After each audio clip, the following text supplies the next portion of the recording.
Cyber अपराध, digital arrest. आप घर में बैठे हैं, आपको एक फ़ोन आता है और आप फ़ोन पर जा कर के वो सारी काम करने लगते हैं जो आपको नहीं करना चाहिए, और बाद में आप एक बड़ा नुकसान उठाकर पुलिस की शरण में जाते हैं। कई बार तो ऐसे मामले पुलिस तक पहुंचे भी नहीं, लेकिन अब पूरे देश में साइबर फ्रॉड को लेकर के जन जागरूकता अभियान चलाए जा रहे हैं, और इस जन जागरूकता अभियान को लेकर के आज हमारे साथ इंदौर में अतिरिक्त पुलिस उपायुक्त साइबर राजेश दंडौतिया जी हैं। इनसे जानेंगे कि किस प्रकार इन अपराधों से के शिकार होने से बचा जा सकता है। राजेश जी, आप जो आज वातावरण चल रहा है डिजिटल अरेस्ट को लेकर के, और जो सरकार जन जागरूकता अभियान चला रही है, आखिर साइबर अपराध है क्या? ये साइबर अपराध बेसिकली ऐसा कोई भी अपराध जिसमें कि आपका मोबाइल का या कंप्यूटर का या नेटवर्क सिस्टम का यूज किया जाता है, ऐसे अपराध को अपन साइबर अपराध बोलते हैं। और इनको जो कंट्रोल करने के लिए जो आपकी जो प्रोसेस होती है, जो आपकी टेक्नोलॉजी होती है, जो टूल्स होते हैं, जो इनको सिक्योर करने के लिए यूज़ किए जाते हैं, उसको साइबर सिक्योरिटी बोलते हैं। तो कुल मिलाकर साइबर अपराध डिजिटल प्लेटफॉर्म पर हम लगातार अपनी उपस्थिति बढ़ा रहे हैं। पहले हम ऑफलाइन हुआ करते थे, लेकिन अब सारी चीज़ें हमारी डिजिटल हो गई हैं, डिजिटलाइज्ड हो गई हैं, और आने वाले समय में भी काफ़ी डिजिटल प्लेटफॉर्म पर हमारा काफ़ी ज़्यादा रोल रहेगा। तो ऐसी स्थिति में जैसे जैसे हम डिजिटलाइजेशन की तरफ जा रहे हैं, वैसे वैसे साइबर अपराध भी लगातार तेज़ी से बढ़ रहे हैं।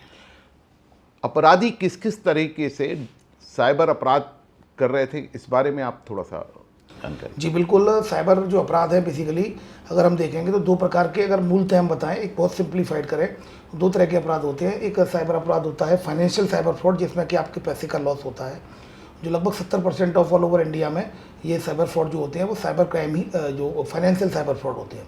इसमें मैं आपको बताऊं, मैट्रिमोनियल फ्रॉड होता है, कस्टमर केयर फ्रॉड होता है, जॉब रिलेटेड फ्रॉड होता है, और आपका ये UPI फ्रॉड होता है, क्रेडिट कार्ड फ्रॉड होता है, लॉटरी का KYC अपडेट फ्रॉड होता है, और कौन बनेगा करोड़पति लॉटरी लगने के नाम पर फ्रॉड किया जाता है, और इन्वेस्टमेंट फ्रॉड होता है। तो इस तरह के फ्रॉड जिसमें कि पैसा जाता हो। और दूसरा फ्रॉड है जिसमें कि सोशल मीडिया फ्रॉड होता है, जिसमें कि डिफेमेशन इन्वॉल्व होता है। ऐसा सामान्यतः पैसे का लॉस नहीं होता, लेकिन आपको डिफेम किया जाता है, ह्यूमिलिएट किया जाता है सोशल मीडिया प्लेटफॉर्म पर। फॉर एग्जांपल जैसे कि फेक प्रोफाइल, फेक ID बना दी किसी की, और उसको फिर ब्लैकमेल करने लगे। तो इस तरह के सोशल मीडिया फ्रॉड भी होते हैं। तो ये तरीके हैं, ये इस प्रकार के जो कैटेगरी है साइबर फ्रॉड की, जिसको मैंने आपको बताया अभी कि इस तरह से फ्रॉड किए जाते हैं। इन अपराधों को रोकने के लिए आप किन तकनीकों का सहारा ले रहे हैं, और कैसे इसको अपराधियों तक पहुंचकर उन्हें सज़ा दिलाने का काम कर रहे हैं? हमारी जो अप्रोच है, क्राइम ब्रांच इंदौर की अप्रोच, और अगर आप देखेंगे ऑल ओवर इंडिया में भी सब लोग काम कर रहे हैं लगातार अवेयरनेस। हमारी अप्रोच है, सबसे पहले लोगों को अवेयर किया जाए। तो अवेयरनेस के लिए लगातार हम स्कूल्स, कॉलेज, कोचिंग्स और ऐसी पब्लिक गैदरिंग वाले प्लेटफॉर्म्स पर जा रहे हैं हम, जहाँ लोगों को समझा रहे हैं। इसके अलावा डिजिटल एडवाइजरी भी जारी करते हैं। इसके अलावा जो पॉडकास्ट के माध्यम से भी हम लगातार लोगों को अवेयर करने की कोशिश कर रहे हैं।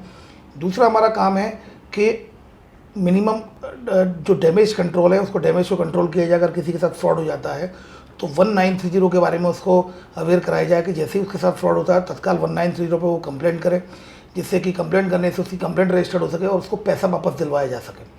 हमारी क्राइम ब्रांच इंदौर के द्वारा 2024 में 14 करोड़ 20 लाख रुपए विक्टिम के वापस कराए गए हैं, जिन्होंने तुरंत रिपोर्ट की इसकी। और थर्ड जो हमारी अप्रोच है वो है केस रजिस्टर किया जाकर आरोपियों की गिरफ्तारी की जाए। ऑल ओवर इंडिया से हम लगभग 100 से अधिक आरोपी 2024 और अभी वर्तमान तक अरेस्ट कर चुके हैं, जिसमें कि भारत के अलग अलग राज्यों से हमने आरोपियों को पकड़ा है, जिसमें डिजिटल अरेस्ट के, इन्वेस्टमेंट फ्रॉड के और सेक्सटॉर्शन आदि के आरोपी शामिल हैं। अपराधियों तक पहुंचने में कई बार आपको समस्याओं का सामना करना पड़ता है। सरकारी विभागों के समन्वय की कमी सामने आती है, बैंकों के समन्वय की कमी सामने आती है, टेलीकॉम कंपनियों के समन्वय की कमी सामने आती है। ऐसे में आप इसे दूर करने के लिए कैसे काम करते हैं? इसमें हम लोगों ने, जब आपने बहुत वाजिब मुद्दा उठाया है, इसमें पहले बहुत कम्युनिकेशन की प्रॉब्लम आती थी, लेकिन लगातार अब हम लोगों ने जो मीटिंगें रखकर जो टेलीकॉम कंपनियों के साथ मीटिंग हुई, फिर इसके अलावा हमारी लगातार जो बैंकों के जो नोडल होते हैं उनके साथ मीटिंग हुई, तो हर महीने हमारी टेलीकॉम कंपनियों के साथ और इसके अलावा जो बैंक जो जितने भी बैंक्स हैं उनके नोडल के साथ हमारी मीटिंग्स होती है। हमारे व्हाट्सएप के ग्रुप बने हुए हैं, तत्काल हम मेल भी तुरंत करते हैं, जानकारी भी तुरंत आ जाती है, क्योंकि अगर दो ही माध्यम होते हैं ऐसे पहुंचने के लिए, या तो किसी बैंक में ट्रांजैक्शन हुआ हो या फिर कोई कम्युनिकेशन हुआ है, तो दोनों ही स्थिति में बैंक या जो आपकी जो टेलीकम्युनिकेशन कंपनियां हैं वो भी आपको जानकारी देती है, उस जानकारी के आधार पर हम आगे बढ़ते हैं।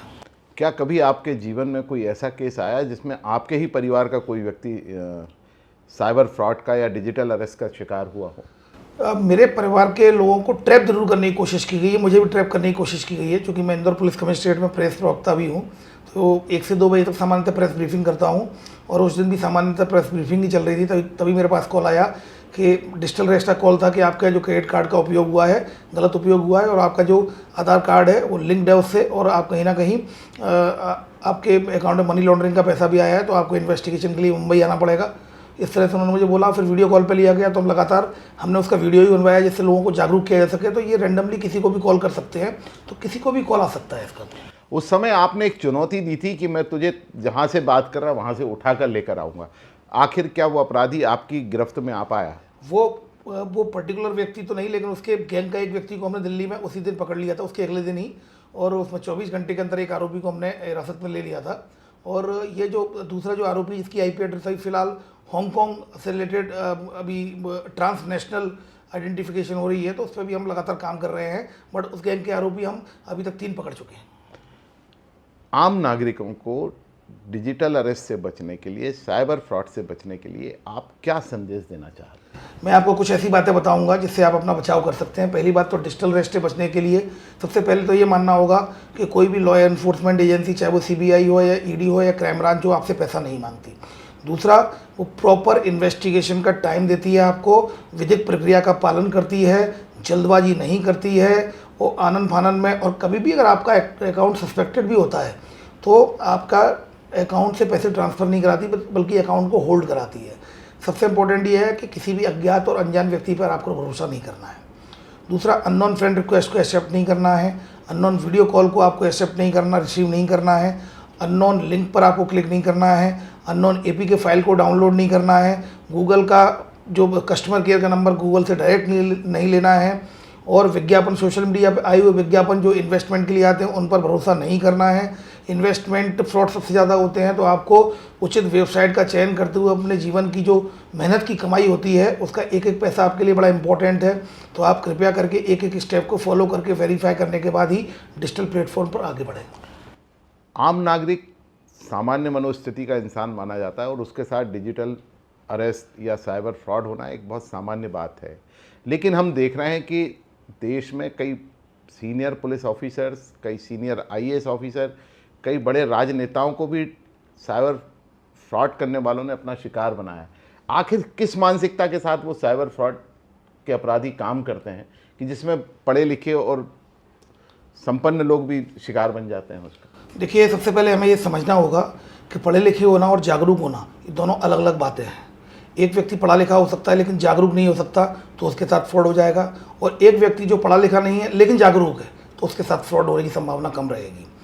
तो आप एजुकेटेड है, दैट्स फाइन, बट आपको अवेयर होना होगा। आपको वो तौर तरीके, किस तरीके से वो ट्रैप करने की कोशिश कर रहे हैं, किस तरह के कॉल्स आते हैं, किस तरह की लिंक्स आती हैं, किस तरह के इंटरनेशनल कॉल्स आते हैं, किस तरह की वेबसाइट सस्पेक्टेड हो सकती है, ये आप वहाँ पर आप डिजिटल प्लेटफॉर्म पर आप कुछ व्यवहार कर रहे हैं, कुछ काम कर रहे हैं, तो उस काम में क्या क्या समस्याएं आ सकती हैं, क्या क्या कठिनाई हो सकती है, क्या क्या ठगी आपके साथ हो सकती है, इसके बारे में भी आपको जानना बेहद जरूरी होता है।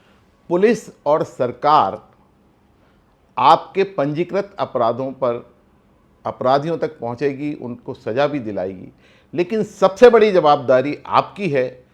जो सुझाव राजेश दंडोतिया जी ने आपको बताए हैं, अगर उन सुझावों को आप अपने अमल में ले आएं तो साइबर अपराधी के हौसले पस्त हो जाएंगे।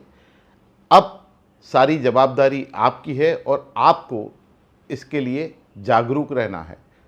लगातार अगर आप आपको इस तरीके के फ़ोन कॉल्स आ रहे हैं तो आप इसकी सूचना पुलिस को दे सकते हैं। पुलिस उस पर कार्रवाई करके आगे अपराधियों को सज़ा दिला सकती है। लेकिन अगर आप उसके शिकार हो गए तो जो नुकसान आपको होता है, जो आपके परिवार को नुकसान होता है, उसकी भरपाई लगने में बहुत देर होती है और जो भी समय का नुकसान है वो आपको परेशान कर जाता है। आप देखते रहिए खबर नेशन। हमारे YouTube चैनल को सब्सक्राइब कीजिए, लाइक कीजिए और शेयर कीजिए। धन्यवाद।